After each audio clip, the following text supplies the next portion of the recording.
Ayun, dinay na tayo. So, for today's video ay mag-ihaw tayo ng bell pepper.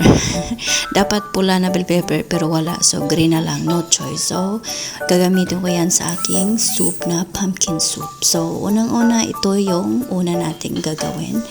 Nag-init ako ng olive oil, tapos igisa ko yung white onion, tapos hinulugan ko ng ginger. O yun, gisa-gisa hanggang makuha mo yung tamang aroma. At ihulog na yung in-slice mong pumpkin na gulay. So, yan, igisa-gisa mo yan. Igisa ng mga 3 minutes lang din. Pabayaan ng mga 3 minutes. So, ganun. At saka yung pampalaksa ko is cumin, asin, at saka paminta. Tapos, masarap. At buhusan na ng mainit na tubig.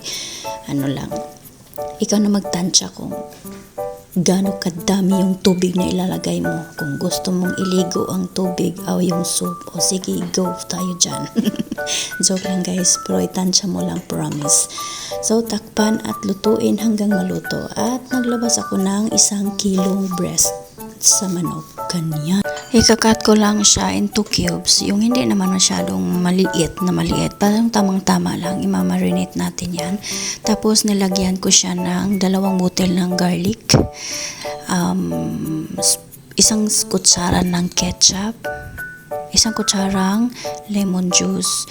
1 kutsarang vinegar, 3 kutsarang oil, tapos 1 teaspoon na asin, 1/4 teaspoon na paminta, 1/4 teaspoon ng ginger, 1/4 teaspoon ng paprika, 1/4 teaspoon ng coriander, 1/4 teaspoon ng cinnamon powder, at saka yung yogurt ay 1 kutsara din. Ganun lang yung mga pinaglalagay ko dyan. So, after that is mix hanggang mahalo mo lahat talaga ang mga ricados na nilagay mo, at takpan ng cling wrap, tapos ilagay sa fridge. Ganon. Mamaya pa yan. I-marinate ko ng 2 hours. At sa sauce naman natin, dahil 1 kilo yung ginawa natin na manok, lagyan ko siya ng 4 na cup ng yogurt, at 4 na butil na garlic, 6 na kutsarang tahini, 4 na kutsarang lemon juice. Ganon. At salt naman ay 1 teaspoon lang. 1 teaspoon. Ganon. Ang dami ba nun? Tapos halo-halo. O di, halo-halo mo lang hanggang mahalo. O di ba? Tapos takpan. Tapos set aside, lagay sa fridge. Ganon. So next is magpainit na tayo ng mantika, dahil ang ating kubos ay ating ipiprito hanggang magiging golden brown lang siya. At saka yung patata, kailangan natin yung patata para yan sa ating feta shawarma. At ganyan, golden brown din ang ating patata. Ginakat ko din yan into cubes. Ganun, o diba? Ganyan lang. Tapos, ano na yan? Next is, nahulog ko na pala yung talong, o diba? Next is talong. O di, next sa talong. Next talong lang sa yung video. Ayan, talong. Tapos yan yung salona ko na laham. Hindi ko na pinol video yan kasi always yan. Always everyday yan siya. O diba? Laham yan. At yan yung mga ricados ko na kailangan mamaya sa ating feta shawarma. Ready na siya. Ayan, na-fry na ang ating mga ricados. Hindi pa yan kompleto. Hindi pa yan natatapos. At ito naman yung inihaw ko na bell pepper.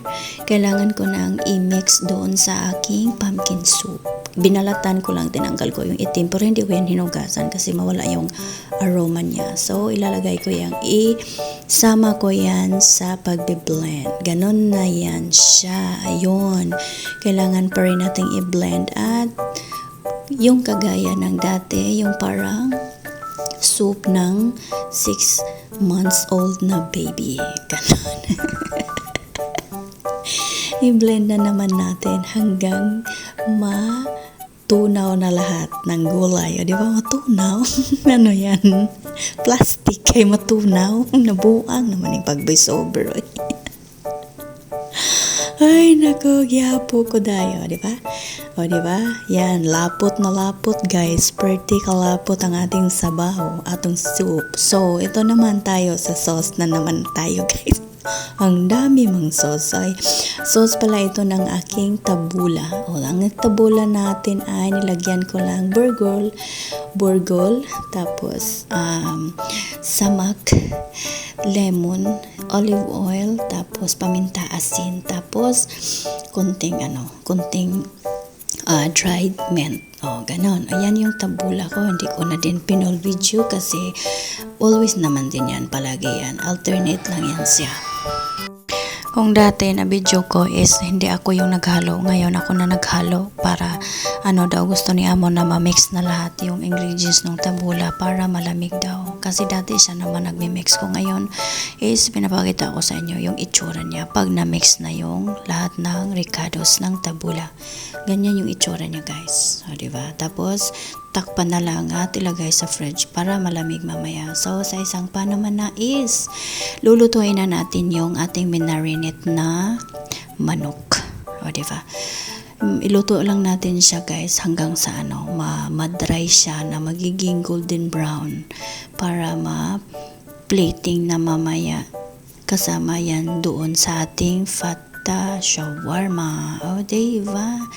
Ipapakita ko lang sa inyo kung hanggang kailan yan siyang i-mix mo ng bonggang-bongga. So, di ba? At yan, naluspad na, anemic na ang manok, guys.